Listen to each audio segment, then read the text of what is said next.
দশকের পর দশক ধরে যৌন অপরাধে অভিযুক্ত মার্কিন ধনকুবের জেফ্রিন অ্যাপস্টিন ঘিরে চলা তদন্ত নতুন মোড় নিয়েছে।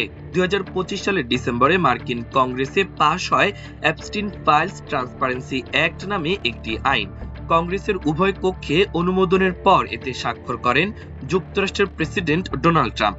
এই আইনের মাধ্যমে অ্যাপস্টিনের বিরুদ্ধে দীর্ঘদিন ধরে সংগৃহীত নথি প্রকাশের পথ উন্মুক্ত হয়।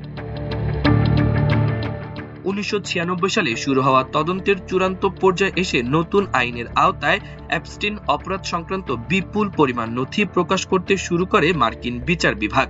প্রকাশিত এসব নথির মধ্যে রয়েছে লিখিত ডকুমেন্ট, ছবি, ভিডিও এবং ইমেইলে বার্তা। এসব নথিতে বিশেষভাবে নারী ও অপ্রাপ্তবয়স্ক মেয়েদের ওপর যৌন নির্যাতনের অভিযোগ সম্পর্কিত তথ্য অন্তর্ভুক্ত রয়েছে। তবে প্রকাশিত প্রায় 3.5 মিলিয়ন নথির মধ্যে কয়েকজন প্রভাবশালী ব্যক্তির নাম বারবার উঠে এসেছে। তাদের মধ্যে অন্যতম বর্তমান মার্কিন প্রেসিডেন্ট ডোনাল্ড ট্রাম্প। এছাড়া তালিকায় রয়েছেন ব্রিটিশ রাজ পরিবারের সদস্য অ্যান্ড্রু মাউন্টব্যাটেন উইন্ডসর, সাবেক মার্কিন প্রেসিডেন্ট বিল ক্লিন্টন, প্রযুক্তি উদ্যোক্তা বিল গেটস, ইলন মাস্ক এবং সাবেক হোয়াইট হাউস কৌশলবিদ স্টিভ ব্যানন। নিউ ইয়র্ক টাইমসের এক বিশ্লেষণে বলা হয়েছে, বাইবেলের ইংরেজি অনুবাদে যতবার গড বা প্রভু শব্দটি এসেছে, অ্যাপস্টিন প্রকাশিত নথিতে তার চেয়েও বেশিবার ট্রাম্পের নাম উল্লেখ রয়েছে।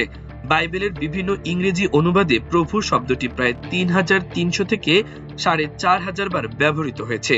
অন্যদিকে বিচার বিভাগ প্রকাশিত অ্যাপস্টিন সংক্রান্ত প্রায় 5300 নথিতে ট্রাম্পের নাম পাওয়া গেছে।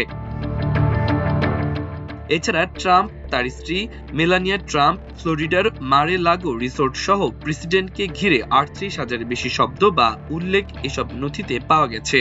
তবে মিরর ইউএস এর প্রতিবেদনে বলা হয়েছে, প্রকাশিত নথিগুলোতে ট্রাম্প সরাসরি কোনো অপরাধে জড়িত এমন সুস্পষ্ট প্রমাণ পাওয়া যায়নি।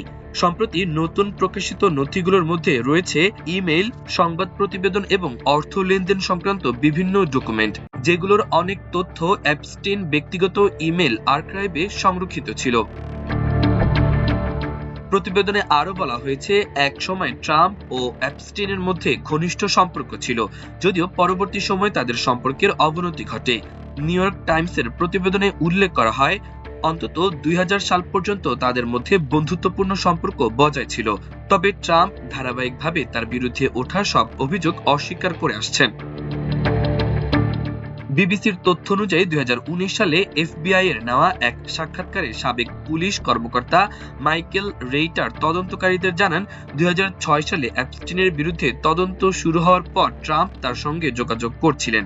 রেইটার বলেন, ট্রাম্প তাকে জানিয়েছিলেন যে অ্যাপস্টিনের অসদাচরণ সম্পর্কে অনেকেই আগে থেকেই অবগত ছিলেন এবং নিউ ইয়র্কে অনেকেই তাকে ঘৃণার চোখে দেখতেন। এদিকে যুক্তরাষ্ট্রের বিচার বিভাগ প্রকাশিত আরেকটি নথিতে একজন নারীর সাক্ষাৎকারের বর্ণনা উঠে এসেছে, যেখানে তিনি দাবি করেছেন কিশোর বয়সে তাকে যৌন নির্যাতন করেছিলেন ডোনাল্ড ট্রাম্প। তার অভিযোগ অনুযায়ী জেফ্রিন অ্যাপস্টিন তাকে ট্রাম্পের সঙ্গে পরিচয় করিয়ে দেন। এফবিআই এর প্রকাশিত সাক্ষাৎকারে ওই নারী বলেন, যখন তার বয়স 13 থেকে 15 বছরের মধ্যে, তখন ট্রাম্প ও অ্যাপস্টিন তাকে যৌন নির্যাতন করেন। তিনি জানান, অ্যাপস্টিন তাকে নিউ ইয়র্ক বা নিউ জার্সিতে নিয়ে গিয়ে ট্রাম্পের সঙ্গে পরিচয় করিয়ে দেন। এক পর্যায়ে ট্রাম্প তাকে শারীরিক সম্পর্ক স্থাপন করতে বাধ্য করার চেষ্টা করলে তিনি প্রতিবাদ করে তাকে কামড় দেন বলেও দাবি করেন। ওই নারী আরো বলেন, ঘটনার পর দীর্ঘদিন তাকে চুপ থাকতে হুমকি দেওয়া হয়েছিল। 2019 সালের অক্টোবরে ট্রাম্পের প্রথম প্রেসিডেন্ট মেয়াদকালে নেওয়া তার শেষ সাক্ষাৎকারে তদন্তকারীরা তাকে জিজ্ঞাসা করেন, তিনি ট্রাম্প সম্পর্কে আরো তথ্য দিতে চান কিনা। জবাবে তিনি বলেন, আমি আর তথ্য দিয়ে কি করব, যখন এগুলোর কোনো মূল্যই নেই। ট্রাম্প অ্যাপস্টিন সংক্রান্ত সব অভিযোগ অস্বীকার করেছেন। এর আগে মার্কিন বিচার বিভাগও জানিয়েছিল, প্রকাশিত কিছু নথিতে প্রেসিডেন্ট ট্রাম্পের বিরুদ্ধে অসত্য ও চাঞ্চল্যকর দাবি থাকতে পারে। উল্লেখ্য, ইরানে যুক্তরাষ্ট্র ও ইসরায়েলের হামলার 5 দিন আগে অ্যাপস্টিন সংক্রান্ত কিছু নথি প্রকাশ করা হয়, যা বিশ্বজুড়ে ব্যাপক আলোচনার জন্ম দেয়। তবে যুদ্ধ পরিস্থিতি শুরু হওয়ার পর বিষয়টি অনেকটাই আড়ালে চলে যায়। এদিকে কংগ্রেসে অ্যাপস্টিন ফাইলস ট্রান্সপারেন্সি অ্যাক্ট পাশে ভূমিকা রাখা রিপাবলিকান কংগ্রেসম্যান থমাস ম্যাসি বলেছেন, বিশ্বের অন্য প্রান্তে কোনো দেশে বোমা হামলা করলেই অ্যাপস্টিন ফাইলের বিষয়টি অদৃশ্য হয়ে যাবে না। একই সঙ্গে তিনি যুদ্ধেরও সমালোচনা করেন।